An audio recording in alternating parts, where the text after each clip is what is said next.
मला नको हे सगळं. तो तो लिफ्टचा फोबिया ठीक आहे, पण मुलींचा फोबिया ना खूप डेंजरस आहे. लिफ्ट मध्ये ना जीव गुदमरतो, पण शेवटी दार उघडतं. पण मुलींमुळे जीव जातो, दार उघडतं तेव्हा डेड बॉडी.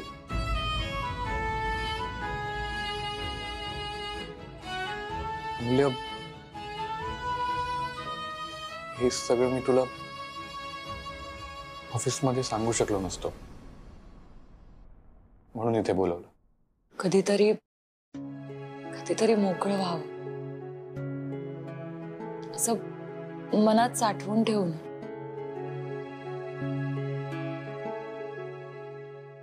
हे काय ना, मला पण कळत नाहीये.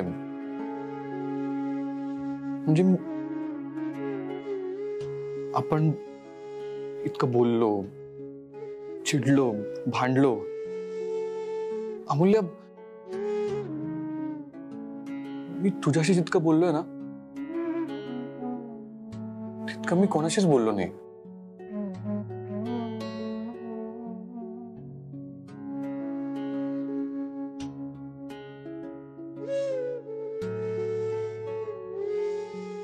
अमूल्य, असं नाहीये की मी मुलींचा तिरस्कार करतो. नाही, म्हणजे माझ्या टीचर्स आहेत, यांचा मी आदर करतो. आद्या आहे, जिच्यावर मी खूप प्रेम करतो. पण ही जी प्रेम नावाची तरल भावना आहे ना, ती माझ्या मनातच नाही. माझ्या मनात प्रेमासाठी जागाच नाही. दार बंद आहे या भावनेसाठी. मला नाही वाटत मी कधी प्रेम करू शकेन. माझ्या स्पेस मध्ये त्या भावनेला जागाच नाहीये. एखादी घटना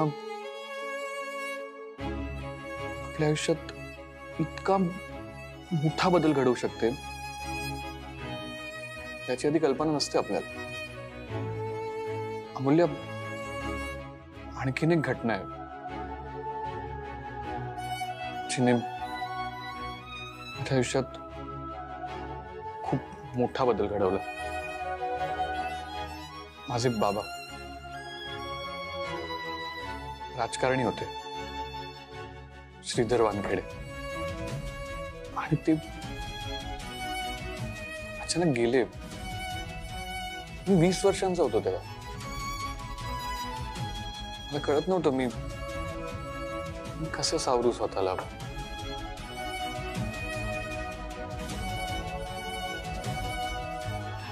माझे बाबा ना माझ्यासाठी हिरो होते. पण ते गेल्यावर एक पोकळी निर्माण झाली. म्हणजे जर आई त्यांच्या जागी उभी राहिली असती ना, तर ती निवडून आली असते. किंवा मी जरी उभं राहिलो तरी सहजपणे निवडून येईन. पण मला नाही आवडत राजकारण. मला ती माणसंच नाही आवडत. बाबा गेल्यानंतर ना, मी स्वतःला सावरू शकेन का नाही शंका होती. आईकडे बघितलं, विक्रांत आद्याकडे बघितलं, आणि स्वतःला ना झोकून दिलं कामात. आई अजूनही इंटरेस्ट घेते राजकारण. मला तर बाबांच्या मृत्यूबद्दल शंका येते कधी कधी. राजकारणापायी गेले का ते? लोकांना फक्त पैसा दिसतो, पण त्यामागची मेहनत नाही दिसत. मी समजू शकते वेदांत, पण मला अजूनही कळत नाही की तू मला इथे भेटायला का बोलवलंस. मूल्य, तू त्या दिवशी पोलीस स्टेशन मध्ये सांगितलंस की तू रात्रभर माझ्या सोबत होतीस. या घटनेचा कोणाकोणावर काय काय परिणाम होतोय. अगं, तुला बघायला आलेले पाहुणे निघून गेले. त्या घटनेचा ना माझ्यावर फारसा परिणाम झाला नाही, तुझ्यावर होतोय आणि पुढे होत राहील.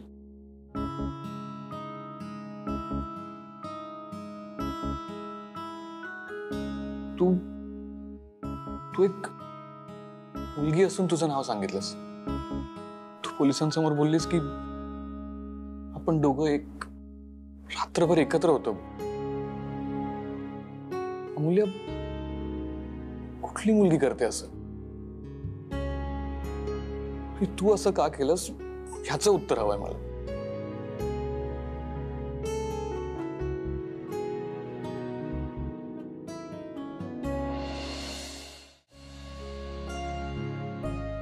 याचं उत्तर सोपं आहे वेदांत. मला ते ऐकायचं. मी आता खूप विचार केलाय, पण मला नाही मिळालं उत्तर. मी हे सगळं तुझ्यासाठी केलं. का केलं हेच ना. त्या दिवशी जेव्हा तुला अटक झाली तेव्हा मी तुझ्या सोबत होते. खरे तर मला वाटलं की हे प्रकरण लवकर मिटेल, पण पोलिसांनी जेव्हा तुला विचारलं की तू इव्हेंटच्या रात्री कुठे होतास आणि तू त्यांना उत्तर सुद्धा दिलंस, तरी सुद्धा त्यांनी तुला एक रात्र जेलमध्ये काढायला लावली. का? त्यांना पुरावे हवे होते. त्यांना पुरावा हवा होता आणि तू सांगितलेलं आणि त्या मुलीने सांगितलेलं ह्यात त्यांना काहीतरी साम्य आढळलं. पण ते नक्की काय मला हेच कळत नव्हतं. मी तुला खरं सांगते वेदांत, त्या रात्री मी खूप घाबरले होते, हादरले होते. म्हणजे रात्री मला झोप येत नव्हती. मला 100% खात्री होती की तू निर्दोष आहेस. पण मग तरी सुद्धा तू या आरोपाच्या जाळ्यात का अडकत चाललायस मला हेच कळत नव्हतं. म्हणून मग मी दुसऱ्या दिवशी तुझ्या वकिलांकडून त्या मुलीच्या FIR ची फाईल घेतली, ती वाचली, ती समजून घेतली आणि मग मला कळलं की एक रात्र त्यांनी तुला का आत ठेवलं. पोलिसांना तू हे सांगितलंस वेदांत की इव्हेंटच्या रात्री तू ऑफिसमध्ये होतास, तू माझ्या सोबत होतास, तू सांगितलंच नाहीस. अरे तू त्या रात्री हे सांगितलं असतंस तर एक रात्र तुला पोलीस कोठडीत काढावी नसती लागली ना. आता मीच तुला विचारते, तू का असं केलंस? का म्हणजे केस माझ्या विरोधात होती म्हणून मी सांगितलं की मी अडकलो आणि तेच सत्य होतं. पण त्यामुळेच तर तू एक रात्र अडकलास. तू अर्ध सत्य सांगितलंस. तू त्यांना हे का नाही सांगितलं की मी तुझ्या सोबत होते, माझं नाव का नाही घेतलं? तू माझ्यासाठी सॅक्रिफाईस करत होतास, हो ना? आणि तू मला विचारतोयस की मी पोलिसांना का सांगितलं की मी तुझ्या सोबत होते. जेव्हा मी ती FIR वाचली तेव्हा माझ्या डोळ्यात पाणी आलं. ते का? कारण माझं नाव येऊ नये, माझी बदनामी होऊ नये, म्हणून तू रात्रभर पोलीस कोठडीत राहायला तयार झालास. ते मला कळलं आणि माझ्या डोळ्यात पाणी आलं. कसं आहे ना वेदांत, तुमची कोणतीही ऍक्शन ही तुमच्या रिॲक्शनवर आधारित असते किंवा मग ती फक्त रिॲक्शन असते.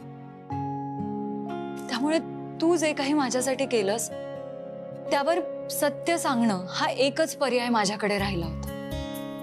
हे बघ, मला माहिती होतं की तू निर्दोष आहेस, पण ते सिद्धच होत नव्हतं. म्हणून मग मला पूर्ण सत्य सांगावं लागलं. तू केलेल्या ऍक्शनसाठी ही माझी रिॲक्शन होती.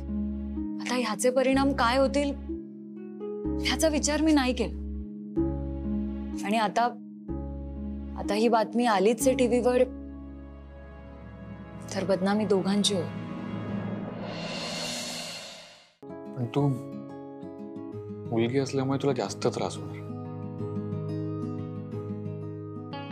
मी चिडून हे मान्य करायला तयार नव्हतो, पण जेव्हा तुला ते बघायला आलेले पाहुणे परत गेले ना, तेव्हा मला समजलं की बातमी एका मुलीसाठी किती तापदायक असू शकते आणि कोणाकोणाला स्पष्टीकरण देणार. मला त्याची गरज नाही वाटत वेदांत. हे बघ, मला एक गोष्ट माहितीये की माझे घरचे माझ्या पाठीशी आहे. तू बघ ना, सार्थक दादा, आद्या वहिनी, आपल्या ऑफिस मधला स्टाफ, अरे कोणाला तरी आपल्याबद्दल गैरसमज झाला का? नाही ना. ही गोष्ट खूप आहे माझ्यासाठी. आणि उद्या खरं बोलण्याचे परिणाम काय होतील हा विचार करून मी गप्प राहायला हवं होतं का? जेव्हा तुला कळलं की गौतम फ्रॉड आहे, तेव्हा तू बोलून दाखवलंस ना. त्या परिस्थितीसाठी तुझी ती रिॲक्शन होती. पण बघ वेदांत, त्यामुळे माझ्या ताईचं आयुष्य वाचलं आणि आमच्या सगळ्यांसाठी तू हिरो झालास. सो त्यामुळे मी काही वेगळं केलं नाहीये वेदांत. माझ्या जागी असणाऱ्या कोणत्याही मुलीने हेच केलं असतं. मस्त केलं. धाडस लागतं त्याला. माझ्यासारख्या काही मुलींनी नक्कीच केलं असतं. सो तुला तुझ्या प्रश्नाचं उत्तर मिळालं ना. आता राहिला एकच प्रश्न. तू मला ऑफिसमध्ये विचारलं होतंस की मी जे काही केलं ते तू बॉस आहे म्हणून केलं का मग मित्र आहे म्हणून. मला सांग, नात्याला नाव तरी कशाला द्यायचं? राहू दे त्या नात्याला असंच मोकळं. माझं म्हणणं आहे वेदांत की कोणत्याही नात्याला नाव न देता त्या प्रवाहासोबत वाहत जायचं आणि ते नातं जगायचं. ते नातं शोधलेच की नाव कधीतरी.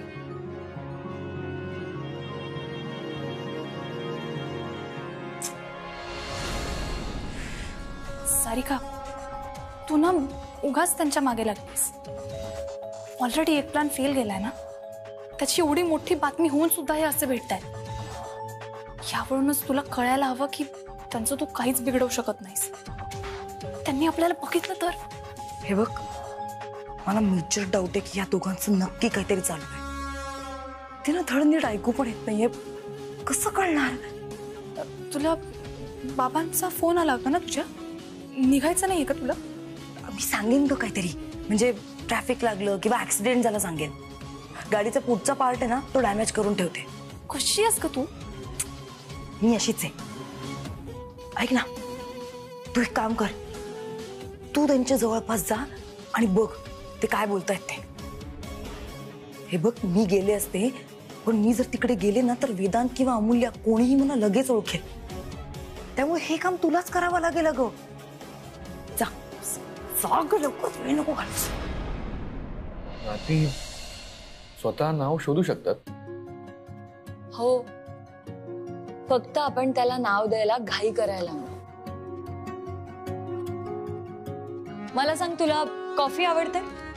हो, खूप. मग ह्याला कॉफी हे नाव नसतं तर ह्याची चव बदलली असती का? का मग ह्याच्यातला आनंद कमी झाला असता?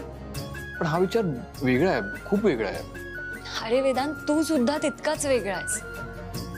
तुला बघून खूप गैरसमज होता, पण तू समजू लागलास ना की मग ते गैरसमज दूर होतात. आता हेच बघ ना, तुला मुलींविषयी राग आहे ही गोष्ट सगळ्यांना माहिती, पण त्यामागे गोष्ट आहे, एक वेदना आहे. मित्र गमावण्याचं दुःख आहे, जखमही आहे, आणि राग हे त्याचं एक्सप्रेशन. ते दुःख बाहेर येऊ नये म्हणून मग राग बाहेर येतो. पण आता मला ती जखम दिसते, आणि म्हणून मी तुझा राग आहे ना आता समजू शकते.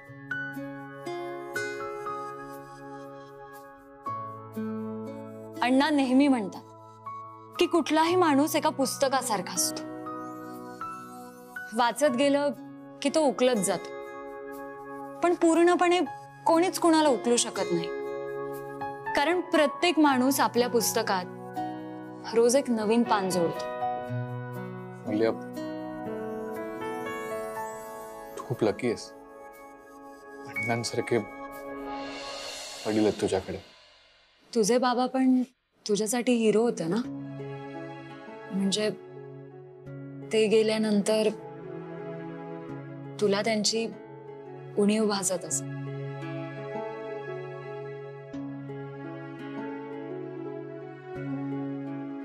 पण त्याच्यानंतर तू जे काही स्वतःला उभं केलंस हे मला माहिती होतं. आता तू बोलत होतास ना तेव्हा तुमच्या दोघांचं काय नातं असेल हे सुद्धा समजलं. मला माहिती आहे की तुला त्यांच्याविषयी अनेक प्रश्न सुद्धा आहेत. पण वेदांत, जसा वेळ जाईल तशी त्या प्रश्नांची उत्तरं पण मिळतील तुला. तुला खरं सांगू,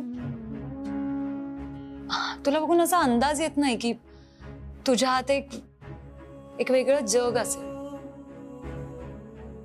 खूप काही घडून गेलंय तुझ्या आयुष्यात, पण तू ते दिसू देत नाहीस जगाला.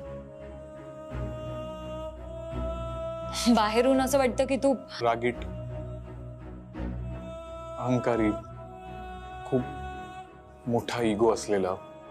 हो, आणि वृक्ष असा पैशाचा मास करणारा माणूस वाटतोस. पण आता तो चेहरा गळून पडला. तू असाच राहणे, नको तो चिवा होस. चिवा?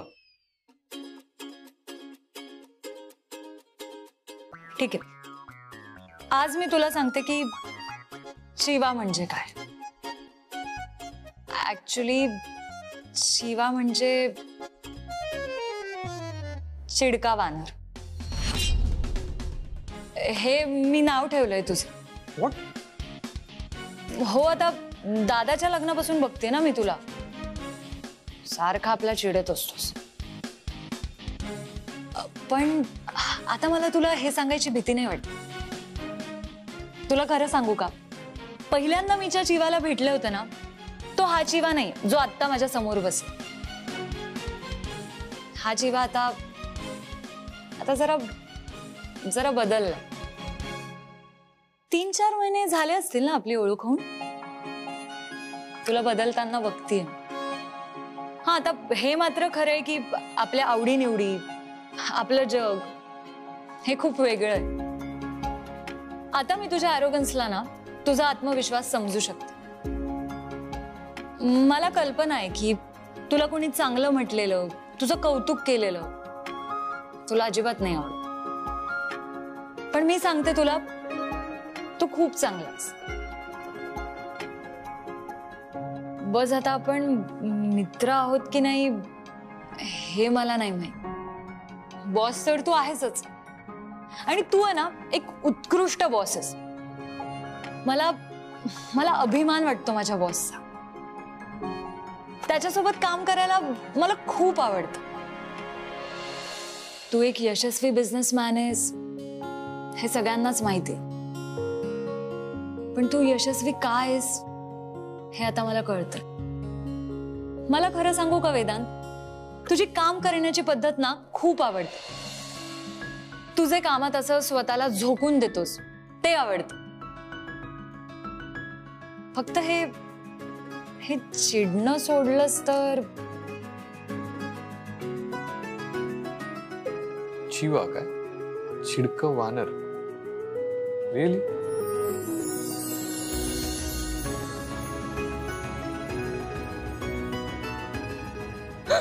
चला, चिअर्स टू चिडकं वानर.